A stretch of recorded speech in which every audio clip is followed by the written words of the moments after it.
Across the country, there are around 1.8 million people behind bars in federal, state, and locally run prisons and jails. This is according to a late 2020 report from the Bureau of Justice Statistics. While this number has been steadily decreasing over the last decade, the U.S. still has the largest imprisoned population in the world. With so many Americans serving time, what kind of life awaits on the other side? How hard is it to find a job, secure housing, or afford health care? Acquiring these basic necessities can be a shockingly difficult process. On top of this, many people leave prison with some amount of unpaid debt as well. Court costs and fines and fees are charged to people at the time of their case and follow them around. So in some states, there are deductions taken out of their already meager pay, both for restitution, but also to cover court fees and fines. And so your average prisoner leaves prison thousands, if not tens of thousands of dollars in debt. Other financial obligations like childcare don't stop while you're incarcerated. And so those just accumulate and you come out with years and years of arrears on childcare payments and other financial obligations. That's Beth Schwartzapfel, a staff writer at the Marshall Project, a nonprofit media outlet covering criminal justice issues. You start out in this really big hole. That's the first thing. And then you come out with a felony conviction, which makes it incredibly difficult to get a job. Studies have shown that when you start with a felony conviction and then you layer race on top of it, Black men with a felony conviction got the lowest callback rates of any group in a kind of seminal study of people who are applying for entry-level jobs. So the deck is really stacked against people. Without steady employment or access to education or training, it can be all too easy to slide back into incarceration. In a study published in September 2021, the Bureau of Justice Statistics looked at the rates of recidivism over a 10-year span between 2008 and 2018 across 24 states. Essentially, recidivism is when previously convicted criminals get rearrested and re-enter the prison system. The report found that within 3 years, about 2/3 of former prisoners were arrested again. Within 10 years, this number jumped to 82%. Sadly, about 61% of prisoners released in 2008 were back in prison within 10 years. For millions, the criminal justice system is merely a revolving door. Clearly, something needs to change. Schwartzapfel says that one issue is the current state of work and education offerings in prison. Prisons pay prison workers little or nothing for their work. So it's often prisoners who are doing the work of keeping the prison running, doing the laundry, mopping the floors, filing papers, mowing the lawn, pretty much anything that has to happen besides for security to keep the prison going, prisoners are doing. And yet they're paid in a couple of states $0, and in most other states, pennies on the hour. Hourly wage for a prisoner is between 14 and 63 cents an hour, according to Prison Policy Initiative. And the way that prisons sort of justify that is to say, well, it's real world experience, right? They're learning to work and they'll be released with whatever it is they did at the prison on their resume. But what kind of future work is this setting them up for? Are they really an asset to the current labor market with this kind of experience? There's been a lot of talk around the importance of rehabilitation in prison. Well, one aspect of this is helping prisoners gain access to long-term, meaningful employment. Set them up with job training in a field where there's demand, right? And where there's a clear path to get out and pursue that work.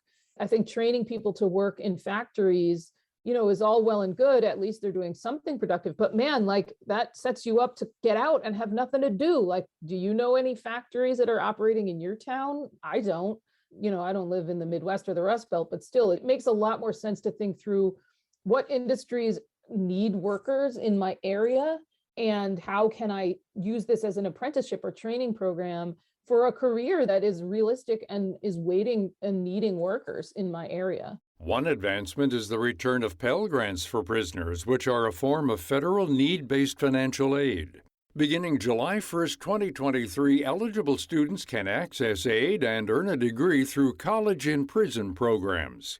However, in some cases, even with an education or relevant work experience, a criminal record is an automatic disqualification. In some states, Anybody with a felony conviction can't get a barber's license, can't get a cosmetician's license.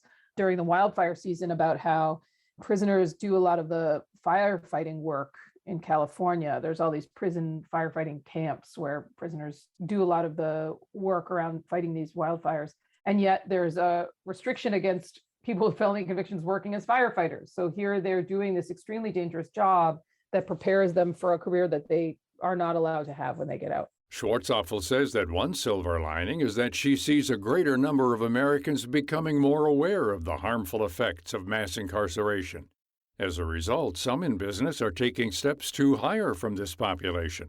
This can range from local independent businesses to large corporations like Kroger and J.P. Morgan, who are pulling from this pool of talent, especially right now amidst a nationwide labor shortage. We simply don't have enough workers to fill all the openings that are out there. So this does create an opportunity for employers to look beyond their traditional hiring, which is a very, very good thing. That's Jeffrey Korzenek, an economic researcher and author of Untapped Talent, How Second Chance Hiring Works for Your Business and the Community. Korzenek says that there are currently 19 million Americans with a felony conviction. For many within this group, a job offer is hard to come by. For all people who have exited prison, it's estimated that the unemployment rate is 27%, and that includes those who are still looking. Of course, there are others who simply dropped out of the labor force that you'd add on to that 27% number. In the first year out of incarceration, the unemployment rate is thought to be north of 50%. This period of leaving prison and reintegrating back into society is crucial. Korzenek says that there are government agencies and nonprofits that help ex-prisoners with this transition. These entities also partner with employers looking to hire from this talent pool. The advantage that they have and companies have in partnering with nonprofits like this is those nonprofits have the ability to build longer-term relationship with potential employees and can essentially attest to job readiness and to character. So these are really important components of successful models for businesses. These nonprofits do really heavy lifting, some really important work, often helping people find housing, helping them with computer literacy, helping them with transportation, even clothing. So there's a whole mountain of obstacles that people typically have to climb coming out of prison before they can be work ready. The reality is that some who are formerly incarcerated are not yet fit to work or shouldn't be working in a certain role. Through his work, Korzenek has had many conversations with employers who voiced concerns about hiring ex-prisoners. The standard objections are all the same. It starts with, there are really three of them. It starts with the safety and liability. Are they incurring what's called negligent hiring liability, where they take on extra risk if something goes wrong because they've hired someone with a criminal record? Then there's concern about the quality of the product. Does second chance mean second rate? And then finally, there's a reputation risk. And there are effective responses to each. Ultimately, it relies on employers not just opening their doors to people with criminal records, but doing it in a thoughtful way that has processes that selects who is appropriate for any given role and also gives them the tools to thrive. Some of these tools may mean extra mentorship or taking the time to help develop professional skills like communication and collaboration. Korzenek says that if more employers are going to access this talent pool, they need to be aware of some of the gaps that candidates may have. Another common mistake is blanket protocols on who exactly is hireable. Employers often fail to distinguish between someone who's just out of prison or someone who's been out for 20 years and is well established.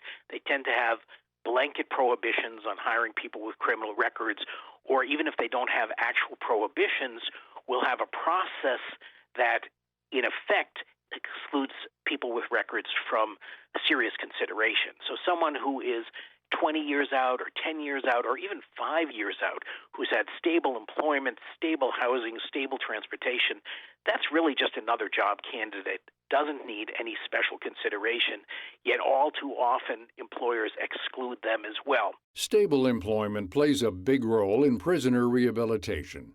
A candidate that's a good fit for the position and the company benefits both parties and can lead to a more well-rounded workplace. if the 21st century is when we finally realize that diversity of not just race, gender, sexual orientation, but also viewpoints and life histories is what makes organizations strong and makes workplaces strong, then man, these folks have been through the ringer and they have seen so much and have so much to offer as far as, wisdom and life experience.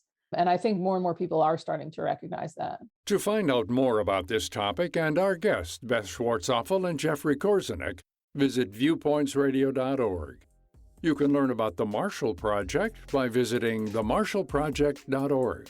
Also check Korzenek's book, Untapped Talent, now available online and in bookstores. This segment was written and produced by Amira Zaveri. I'm Gary Price.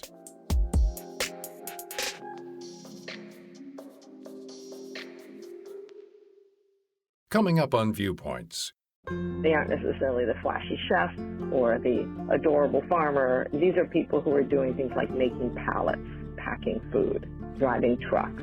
Exploring the many roles that keep the U.S. food system churning.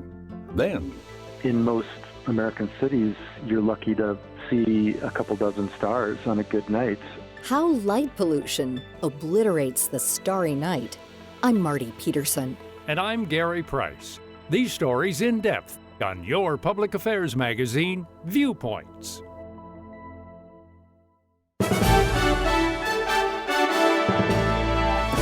And that's Viewpoints for this week. Follow us on Twitter, Facebook, and Instagram to learn more about upcoming shows and find a library of past programs on Apple Podcasts, Google Play, and Spotify. Plus, you'll always find previous segments and more information about our guests at viewpointsradio.org. Join us again next week for another edition of Viewpoints.